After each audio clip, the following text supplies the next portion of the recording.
What the fuck is myth?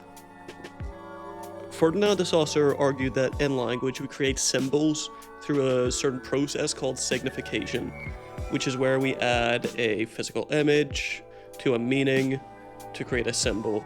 And that can sound a little bit abstract, so kind of for a more concrete example, we can say, let's take the physical image of a tree, and let's then take the meaning of a tree, which is like a plant with a long trunk and leaves on the top, kind of just what you think of as a tree.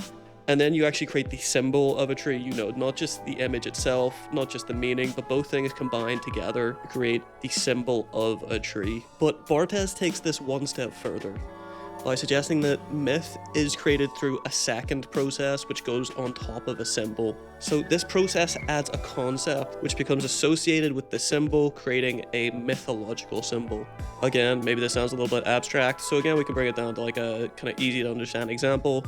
Let's take Chris Evans, the actor who acts as this physical image, and then the character of Steve Rogers, who's, New York dude who gets superpowers, blah, blah, blah. The kind of meaning of the character of Steve Rogers come together to create Steve Rogers, the cinematic portrayal, which Chris Evans plays, to become the symbol of Steve Rogers. But then we go through the secondary process of Steve Rogers being linked to Americanness, which kind of creates him as this mythical identity of Captain America.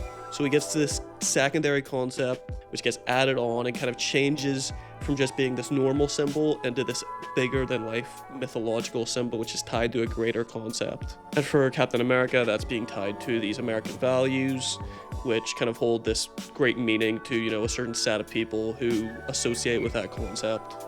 So to kind of bring it all together, Barthes kind of thinks that mythology represents a mutation of normal language, which becomes associated to a larger concept by becoming this mythologized symbol that means something a little bit more or different than just kind of the normal symbols that we have in day-to-day life, possibly.